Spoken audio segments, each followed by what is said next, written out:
কোন এক সময় এক গ্রামে রামু নামে একজন গোয়ালা বসবাস করত। রামুর অনেকগুলি গরু ছিল।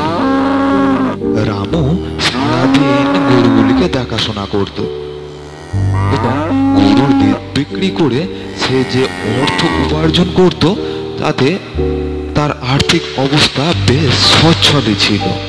রামু খুব মনোযোগ সহকারে গরুগুলিকে দেখাশোনা করত, তাই তার সবকটি গরু ছিল বেশ স্বাস্থ্যবান এবং রামুর কাছে প্রতিটা গরুই ছিল খুব প্রিয়। পাশের গ্রামে প্রতি বছরের মতো এবছর গরুর হাট বসেছে। রামু সেই হাটে গেল। আরে রামু ভাই, কেমন আছো? আগে আমি ভালো আছি, আপনি ভালো আছেন তো? আগে হ্যাঁ রামু ভাই, আমিও ভালো আছি। আসো আসো, এবছর কোন গরুটা কিনতে চাও তুমি? রামু হাট ঘুরে সমস্ত গরুগুলিকে দেখলো। দেখার পরে গরুগুলির মধ্যে একটি গরুকে তার ভীষণ পছন্দ হলো। আগে এই গরুটাকে আমি কিনতে চাই, এই গরুটা বেশ শক্ত সামর্থ্য আছে। রামু ভাই, তোমার পছন্দ আছে বলতে হবে, তুমি ঠিকই ধরেছ।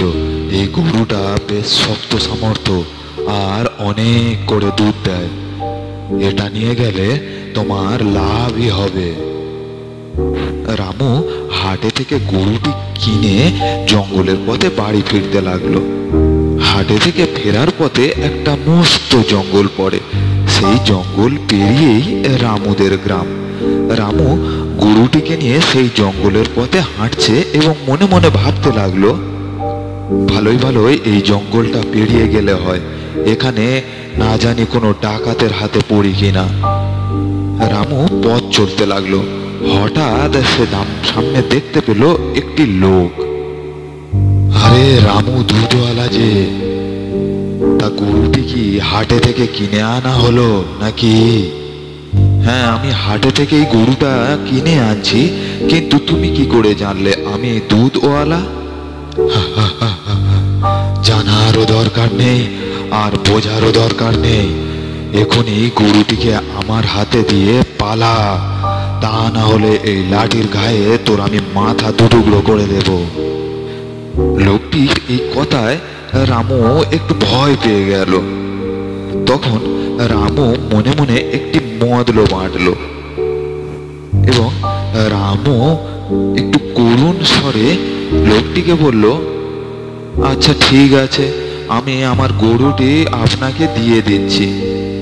আপনি গরুটিকে নিয়ে বাড়ি যান আর একে ঠিক মতো খাওয়াবেন, তাহলে এ অনেক দুধ দেবে। আরে গোয়ালা, তোকে এ নিয়ে ভাবতে হবে না, তুই আমার কাছে গরুটি দিয়ে এখান থেকে পালা আগে। এরপরে রামু লোকটিকে গরু দিয়ে দিল। গরু পেয়ে লোকটি মনে মনে ভাবতে লাগলো যে গোয়ালা এত সহজে আমাকে গরুটি দিয়ে দিল। যাই হোক, ও হয়তো বোকা হবে, সেই কারণে ভয় পেয়ে আমাকে গরুটি দিয়ে দিল। রামু গরুটি দিয়ে দিয়ে একটু করুণ স্বরে সেই লোকটির দিকে তাকিয়ে বলল, আচ্ছা দাদা, আমি তো আমার গরুটিকে আপনাকে দিয়ে দিলাম, এখন আমি যদি খালি হাতে বাড়ি ফিরি তাহলে কেমন একটা লাগে। কিন্তু আপনি তো গরুটিকে নিয়ে যাচ্ছেন আর এক হাতে লাঠিটিকেও নিয়ে যাচ্ছেন, তাহলে আপনার অনেকটা কষ্ট হবে। আপনি যদি লাঠিটি আমাকে দিয়ে দেন তাহলে আপনাকেও খালি হাতে ফিরতে হয় না আর আমাকেও খালি হাতে ফিরতে হয় না। তা না হলে খালি হাতে বাড়ি ফিরতে কেমন যেন লাগে। রামুর এই কথা শুনে বনের সেই লোকটি ভাবলো, যাই হোক, গরুটি তো আমার হাতে আছে, আমি তো গরুটিকে ছিনিয়ে নিয়েছি, তাহলে আমার আর লাঠির প্রয়োজন কি? লাঠিটিকে তো বেকার বেকার টেনে টেনে বাড়ি নিয়ে যেতে হবে। তার থেকে বরঞ্চ লাঠিটি ওই লোকটিকেই দিই আর আমি নিজে গরুটি নিয়ে বাড়ি চলে যাই। এমনই চিন্তা ভাবনা করে লোকটি লাঠি রামুকে দিয়ে দিল।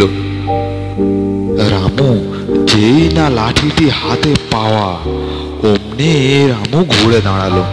সঙ্গে সঙ্গে রামু সেই লোকটিকে উদ্দেশ্য করে বলল, এই লোভী বাজে লোক, আমার গুরু আমাকে এখনই ফিরিয়ে দাও, তা না হলে এই লাঠির ঘায়ে তোমাকে একেবারে শেষ করে ফেলবো।